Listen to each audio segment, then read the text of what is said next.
quand tu prends le groupe LVMH, C'est- et comment font ces personnes-là, parce qu'il a quand même 75 maisons aujourd'hui. Alors lui, pour avoir eu la Avec- chance d'avoir un déjeuner avec lui, il m'explique ça. Ouais. Ça c'est Parce qu'il Ça, il parle avec combien de CEO? ça, c'est un des, c'est un 75 des CEO. c'est un des meilleurs moments de ma vie. C'est la chance d'avoir déjeuné là-bas avec son héritier, à l'époque son chief innovation officer. Ils m'ont expliqué. Donc grosso modo, la philosophie de la maison, c'est que tu dois avoir un CEO créatif et un CEO business à la tête de chaque maison. Et chacun doit respecter l'autre et avoir un pouvoir bien défini. Et donc, la différence avec n'importe quel autre empire, c'est qu'il ne met que des duos à la tête des maisons. C'est jamais du pouvoir individuel. Lui, sa thèse, c'est que si tu donnes un pouvoir individuel, les mecs, ils se sentent improbables, ils veulent devenir indépendants, ils veulent sortir. Et la façon dont il le voit, c'est que le CEO business, il crée une cage en or, et le CEO artistique, il vit à l'intérieur de la cage. Et la cage doit être tellement confortable, tellement belle, etc., que personne n'est au courant que c'est une cage. Mais pourtant, ça reste une cage. Discipline financière, approvisionnement, logistique, etc. Et donc, son seul métier à lui, d'après lui, c'est de passer sa vie à faire deux choses, donner de la liberté aux créatifs et trouver des CEO qui les contrôlent. Recruter les meilleurs. Recruter les meilleurs des meilleurs. Et il y a une image que tu peux avoir nulle part ailleurs, c'est à l'époque où John Galliano travaillait pour LVMH, où tu vois John Galliano en tenue SM, BDSM, à côté d'Arnaud dans son costume Dior très austère. Et cette image, aucun groupe au monde n'a su le créer, parce que normalement les jeunes Galliano ne travaillent pas pour des Bernard Arnault. Et c'est là où Bernard Arnault a un génie incroyable, c'est cette capacité à donner de la liberté sous contrôle.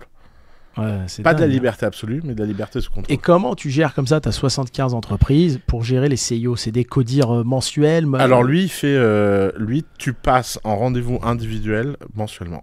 Mensuellement. Donc, Ouais. donc il se met une semaine par mois, c'est que les rendez-vous, quoi. Ouais, alors lui, Entendu. apparemment, j'ai lu quelque part sa routine, mais c'est un truc du genre tous les matins ou Tous les matins au tous- boulot. tous les matins jours, au boulot. Donc c'est des fous quand même du travail, quoi. Ah, ça c'est... Attends, mais ça, Elon Musk, lui, machin... Et la particularité d'Arnaud dont personne ne parle, c'est que tout le monde parle de LVMH, mais personne ne parle de Groupe Arnaud. Mais Groupe Arnaud, leur capacité d'investissement, la qualité de leurs investissements, le déploiement du capital dans toutes les classes d'actifs est hors du commun.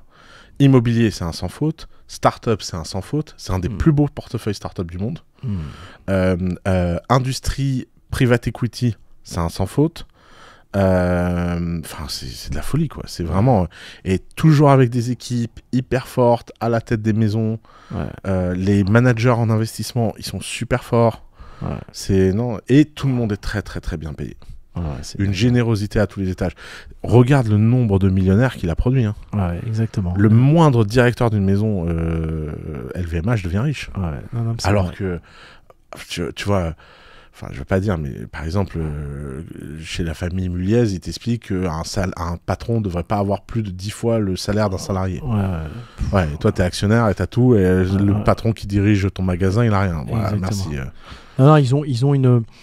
Ils restreignent, ils veulent restreindre, on va dire, la capacité à gagner de l'argent. Ils n'ont pas compris. L'indicateur, c'est le fric. À un moment, il faut laisser les gens gagner de l'argent. Bien sûr. Non, mais c'est vrai que nous, tu vois, aujourd'hui, avec le développement de Challenge 100, c'est un peu ça. Je t'assure que la stratégie, je ne suis pas Arnaud, hein, on n'est pas Arnaud. Tu peux le devenir. Mais la stratégie, elle est comme ça. C'est-à-dire toujours 2 CEO par entreprise.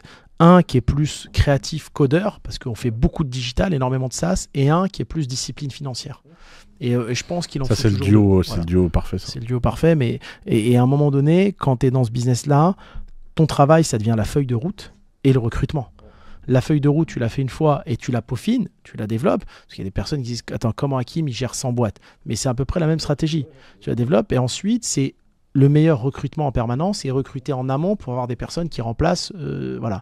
Et toujours avec un système, moi je fais... donc il y a un pack d'actionnaires, il y a un management package. Management package qui dit... Bah voilà notre feuille de route.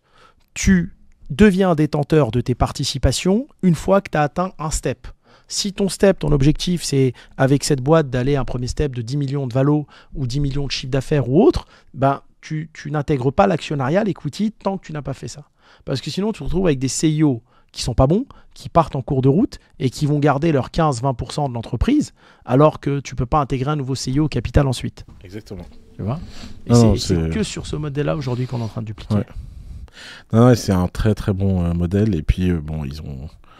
Ouais. Mais c'est marrant parce que souvent, les gens s'imaginent pas à quel point dans ce jeu de rôle, ils peuvent se développer aussi. Ils peuvent apprendre des nouvelles compétences, ils peuvent...